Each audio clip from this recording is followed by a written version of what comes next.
Hello again everyone, welcome back. We've got a lot to talk about this week, but before we get to that, there is something that I want to talk to you all about, to just put out there so that it's not just with me. I'm not sure whether you'll thank me for this, but I'm gonna do it anyway. So last week I mentioned briefly Geralt of Rivia, The Witcher. So that's a series, a world that I'm a big fan of, not so hot on the TV show, but the game itself, The Witcher 3 in particular, is one of my favorites of all time, and I often find myself listening to the soundtrack when I'm writing or when I'm homebrewing or when I'm doing the dishes or whatever it might be. I listen to it quite a lot, and something happened when I was listening to it a while back that I've never really been able to forget or figure out. So I'm listening to the soundtrack, I'm going through the motions. In fact, it's probably better if I just show you. Let me just show you, okay? Here we've got the Witcher soundtrack. Silver for Monsters, of course. We've got Steel for Humans, Child of the Elder Blood, Igni, that's a good one as well. And then, what's this? Meredith Brooks. Don't remember that. Alright, let's remind ourselves of this one.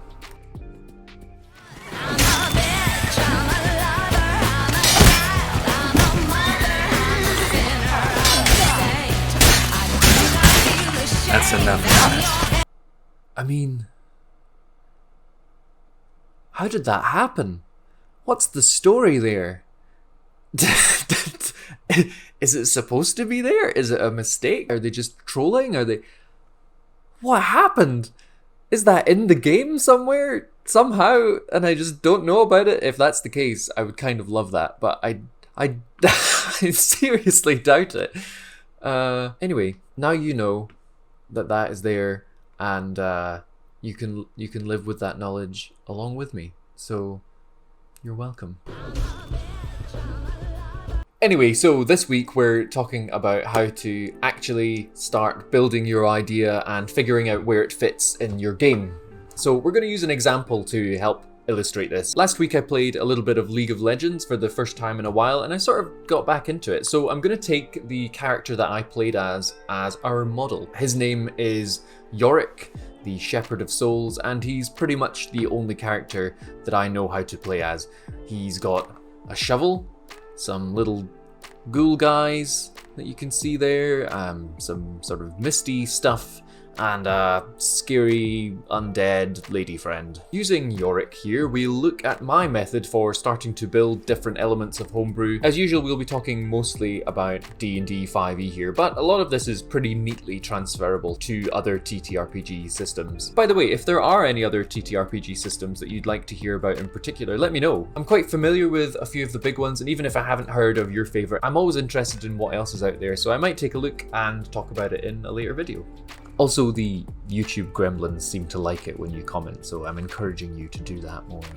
Also, this is likely going to be a two-parter. I don't know yet because I haven't started talking about what I'm going to talk about, but I have a feeling that this will be a long one, and I don't really want to post a 20-minute long video of me talking at you about homebrew stuff. Ain't nobody got time for that. Right, so we've got our friend Yorick here. Let's start simple and work our way up to some of the more complex homebrew elements. Let's take items to start. Items are a lot of fun to homebrew. Players love them as a reward for getting through a tough encounter or achieving a goal, and they're generally speaking pretty quick to throw together. So what items can we make using Yorick as our inspiration? Well, he's got a shovel, so let's give that a shot. Right, so he sort of uses his shovel to strike his enemies, and if he kills them with it, he can then later sort of raise them as little ghoul guys. So that's quite cool as an idea to start with. So thinking about a shovel we would probably use to fight with as like a halberd or a great axe. Both of those weapons exist in D&D, so that's nice and easy. We can just lift those stats and use them for this. The way that it works in the game, as we can see here, it's charged up with some kind of necromantic aura of some kind, and then it can, as we said, raise the little ghoul guys. So we could just give this shovel some necrotic damage and call it a day. That would be fine as maybe a common magical item. But we could go further and give the shovel some of its in-game abilities. There are already a few attacks that some enemies have in games that can raise their victims as specters or ghouls. We could do something similar. We could give the shovel maybe some charges or a conditional ability that allows us to make use of that feature. So let me throw together some examples of different ways we could approach this, and then we'll take a look at them. Okay, so here I have some examples of Yorick's shovel as an item in D&D. Of different power levels, so we're not really focusing on balancing here again, but we do want to have a rough idea of the power level that we're aiming for. Using the rarity? I'm not sure which is right. Using the rarity, I really don't know. Using the rarity, I'm gonna go with rarity. No, I'm not. I'm gonna go with rarity. Using the rarity levels, yeah, okay. Using the rarity levels that exist in D&D already for magic items can be a good way of indicating that for yourself in your notes. Later we'll come back, of course, and try and determine if the power level of our item that we actually made matches what we are aiming for. Okay, so here's the first one. It is an uncommon item, so it's fairly low level magical item. It's not got crazy amounts of power to it. I gave this one 6 charges. So the charges are usually a way of activating an ability in an item. So this is going to have 6 charges, and every day at dawn it will recover 1d4 plus 2 of them. When we expend a charge with this item, we can use it to deal an extra 1d6 necrotic damage, and if the target of our attack is a humanoid and is killed by the damage, then they become reanimated as a zombie under our control for up to 1 hour or until they die. Pretty simple. You get some extra damage with your charge. If you kill something, it pops back up as a zombie. That's pretty close to the shovel item from the game.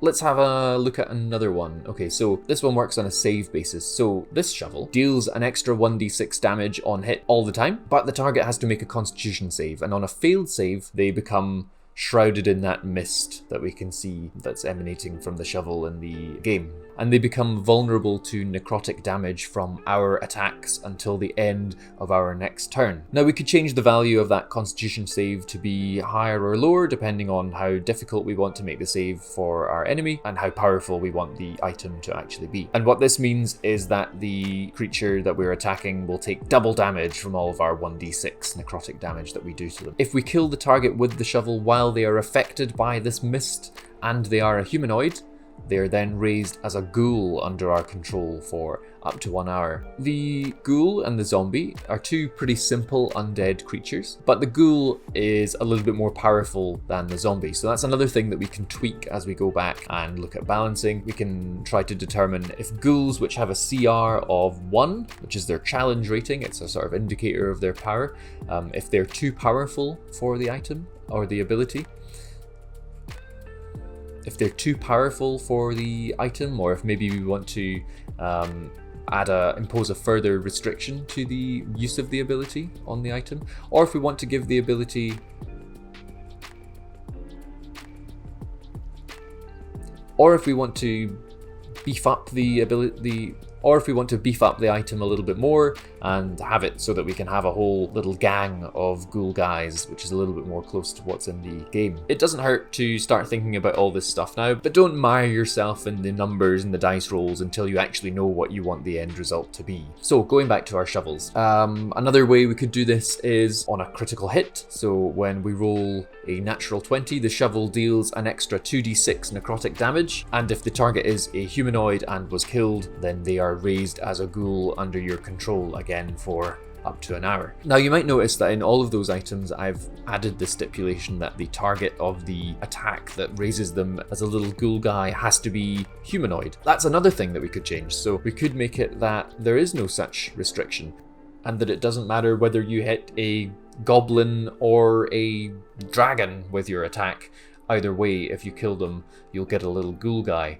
I just thought it made more sense if it was only humanoid things, because I don't even know what a little ghoul guy would look like if it came from a dragon. So there we have just 3 different ways that you could approach making Yorick's shovel. Some of them a little bit more of a spin on his in-game abilities, and some of them a little bit more faithful to them. But even just going through all of those, we've seen things that we could change, that we could tweak, that we could make more powerful or less powerful. There's dozens of different ways that we could approach this, but there's just 3. We could also make items to represent other features of the character, such as the large, you can't really see it there, but the large stone mask that he carries on his back, which is the source of all of that mist that's pouring down off of him. So moving on from items, we could also make some spells to represent Yorick's abilities. Hello, it's Editing Tom from the future, still the past for you, and I guess the present for me, so not the future at all. Just here to say that actually I'm going to turn this video into 3 parts rather than 2 parts. I figured it worked so well for the Hobbit movies, it would probably work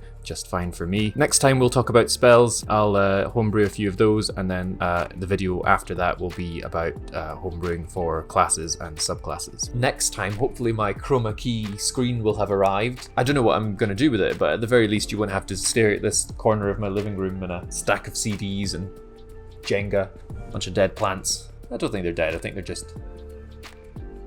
yeah. If you want to get in touch with me with any suggestions or requests for future videos, Twitter is the best place for that, or leave a comment on the video. Otherwise, I'll be here every week with a new video. See you then. We're doing finger guns, apparently. Here we go.